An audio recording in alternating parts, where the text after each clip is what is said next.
எல்லாருக்கும் வணக்கம். முதல்ல ஐஸ்வர்யா மேம் இதுலேருந்து ஸ்டார்ட் பண்ணுறேன். ஏன்னா இங்கே வந்து நான் நிற்கிறதுக்கு காரணம் அவங்க தான். அவங்களுக்கும் விஷ்ணு ரங்கசாமி பிரதருக்கும் ரொம்ப நன்றி.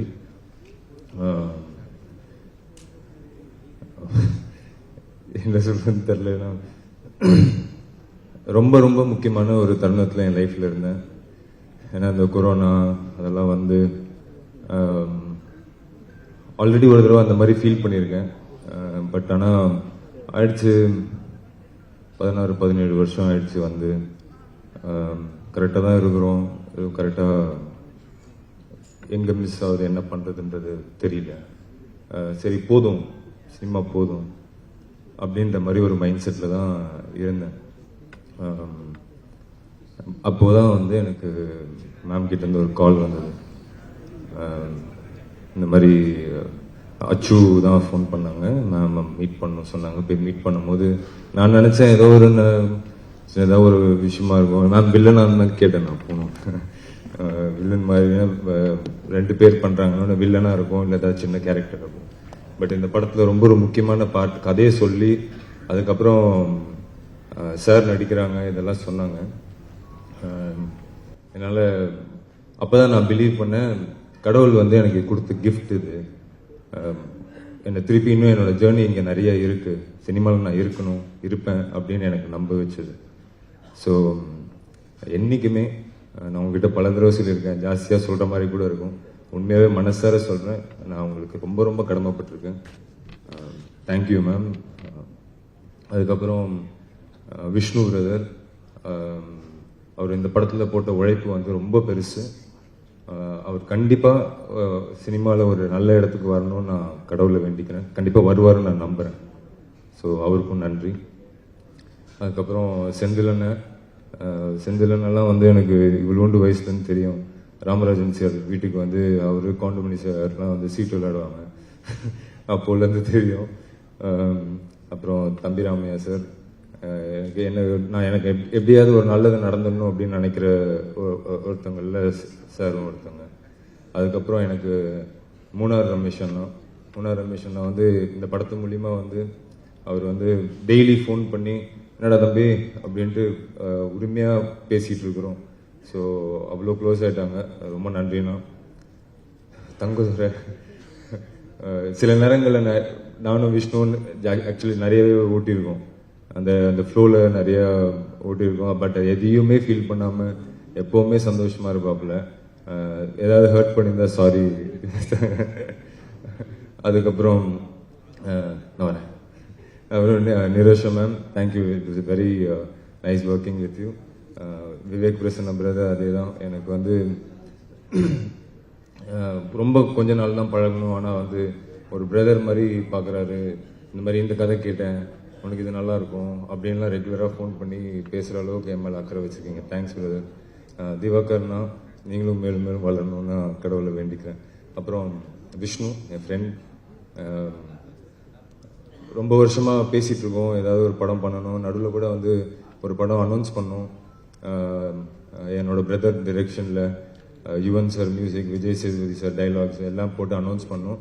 பட் அது டேக் ஆஃப் ஆகலை. அது வந்து ஒரு பாக்ஸிங் பேஸ் பண்ண ஒரு கதை, அது டேக் ஆஃப் ஆகலை. பட் நிறைய நாள் வந்து 2 பேரும் நிறைய அப்ஸ் அண்ட் டவுன்ஸில் வந்து மாற்றி மாற்றி தோல் சாஞ்சு அழுதுருக்கோம். அதே மாதிரி நிறைய சண்டை போட்டுக்கிட்டு இருக்கோம். இதெல்லாமே இருக்குது. பட் என்றைக்குமே வந்து இந்த படம் வந்து ஏன் இன்னும் ஸ்பெஷல் ஆக்குது அப்படின்னா, ஒரு ஃப்ரெண்டாக அது ஒத்துப்பான்னு நினைக்கிறேன். 2 பேருமே அவ்வளோ பார்த்துருக்கோம், அவ்வளோ பிரச்சனைகள், அவ்வளோ சந்தோஷம் எல்லாம் கூட ஒன்றா நின்று பார்த்துருக்கோம். ஸோ அவர் கூட ஒர்க் பண்ணது வந்து ரொம்ப சந்தோஷம். அப்புறம் தலைவர், இந்த படத்தோட எனக்கு பிக்கஸ்ட் டேக்அவே வந்து இந்த படத்தோட லேர்னிங் ஒன்று. அப்புறம் சார் கிட்டேருந்து கிடச்ச அப்ரிசியேஷன். எனக்கு என் மேலே கான்ஃபிடென்ஸே இருக்காது எப்போ போனாலும். ஏன்னா வெற்றி அப்படிங்கிறது ஒன்று இருந்துச்சுன்னா அது மாற்றிடும் எல்லாத்தையும். பட் அது இல்லை அப்படின்னும் போது நம்ம கரெக்டாக பண்ணுறோமா தப்பாக பண்ணுறோமான்ற ஒரு டவுட்லேயே தான் இருப்பேன். ஆனால் சார் என்னை வந்து 2-3 தடவை கூப்பிட்டு சொன்னார், you are very very good actor. ரொம்ப நல்லா பண்ணுறேன் அப்படின்ட்டு அது வந்து அவர் யோசிக்கலாம் மாட்டார். அப்படியே ஆன் ஸ்பாட் கைத்தட்டி நம்மளுக்கு எனக்கு ஒரு சீனில் வந்து என்னை கட்டி பிடிச்சி அவ்வளோ பக்கத்தில் உட்காரு அப்படின்னு சொல்லி அவ்வளோ அப்ரிஷியேட் பண்ணாங்க. என்ன மட்டும் இல்லை, யார் நல்லா பண்ணாலும் அவ்வளோ அப்ரிஷியேட் பண்ணாங்க. ஸோ அந்த கான்ஃபிடென்ஸ் வந்து எனக்கு அப்படியே அடுத்த நாள் அந்த படம் முடிச்சா இன்னொரு படம் போகிறேன், கேமராவை ஃபேஸ் பண்ணுறேன், அப்படியே வா பார்த்துக்கலான்ற மாதிரி ஒரு கான்ஃபிடென்ஸ் இருக்குது. ஸோ அவர் கூட நடித்த அந்த 30+ டேஸ் வந்து லைஃப்பில் மறக்க முடியாது. அவர்கிட்ட நான் இன்னொன்று ரொம்ப முக்கியமாக பார்த்தது வந்து, சார் இன்னும் வந்து அவர்கிட்ட நிறைய பேச சான்ஸ் கிடைக்கும் போது நிறைய கேள்வி கேட்பேன் சார்கிட்ட. சார் ஓப்பனாகவே கேட்டேன், சார் எனக்கு திருப்பிலாம் நான் அவங்கள பார்ப்பேனான்னு கூட தெரியாது, சில விஷயங்கள்லாம் கேட்கலாமா சார்? நான் கேளுங்க அப்படின்னாரு. அப்போது நான் வந்து, சார் யோசிச்சுக்கிட்டே இருக்கீங்களே சார், ஏதாவது ஒன்று போட்டிக்கிட்டே இருக்கீங்களே சார் மைண்டில் அப்படின்னும் போது அவர் சொன்னார், இந்த சீன் எவ்வளோ நேரம் எடுப்பாங்க விக்ராந்த் அப்படின்னாரு. நான் சொன்னேன், ஒரு 1 hour சார், சின்ன சீக்வன்ஸ் சார், 1 hourல எடுத்துருவாங்க. இந்த 1 hourல வந்து நம்ம 10 seconds வேஸ்ட் பண்ண முடியாது. நமக்கு அப்புறமும் இந்த சீன்ஸ்லாம் வந்து நம்ம ஓடிக்கிட்டே இருக்கோம். இது வந்து எனக்கு வந்து பாலச்சந்தர் சார் சொல்லி கொடுத்தது. என்னை திட்டிக்கிட்டே இருப்பார். நான் சொல்லி கொடுக்கறத நடிக்கிறதுக்கு 100 பேர் இருக்கிறான். ரஜினிகாந்த் என்ன பண்ணுறாரு, ரஜினிகாந்த் இந்த சீன் எப்படி பியூட்டிஃபுல்லாக ஆக்குறாரு அப்படிங்கிறது அந்த குரல் எனக்கு வந்து டெய்லி ஒரு நாளும் கேட்டுக்கிட்டே இருக்கும். அப்படின்னும் போது அப்போ தான் நான் ரியலைஸ் பண்ணேன், அவர் வந்து சூப்பர் ஸ்டார் ரஜினிகாந்தாக அவர் ஃபீல் பண்ணவே இல்லை, பாலச்சந்தர் சாரோட ஸ்டூடெண்ட்டாகவே இருக்கிறாரு, இன்னும் கற்றுக்கிட்டே இருக்காரு. தம்பிராமையா சார் சொன்ன மாதிரி ஃபிஜிட்டியாக இருப்பார் ஷூட்டிங் ஸ்பாட்டில். அதாவது அவர் 5-6 படம் பண்ண ஹீரோ எப்படியாவது ஒரு ஸ்டெப்பு மேலே போயிடணும், இன்னும் ஒரு ஹிட்டு கொடுத்துட்டு நம்ம அப்படி அந்த லெவலுக்கு போயிடணுன்ற மாதிரியே இருக்காங்க இன்னும். அவரோட டிசிப்ளின், அவளோட சிம்பிளிசிட்டி, இதெல்லாம் வந்து அன்மேட்ச்ட். அவர் இன்னொன்று கண்டிப்பாக போய் மேம் சொல்லியிருப்பாங்க, இந்த கேரக்டர், ஏன்னா நான் பண்ணுற கேரக்டர் வந்து இண்டஸ்ட்ரியில் எவனா இருந்தாலும் பண்ணுவான், டவுட்டே கிடையாது. அவ்வளோ பேர் பண்ணி கேட்டு நிறைய நோ சொன்ன கதைகள்லாம் நான் கேட்டிருக்கேன். பட் அது எனக்கு அமைஞ்சிருக்குன்றது வந்து உண்மையாகவே என்னோட ஃபேமிலியோட ப்ரேயர்ஸ் தான் நான் நினைக்கிறேன்.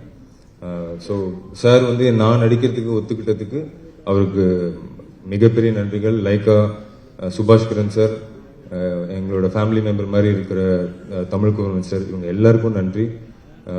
பத்திரிகையாளர் அனைவருக்கும் ரொம்ப ரொம்ப நன்றி. தேங்க்யூ.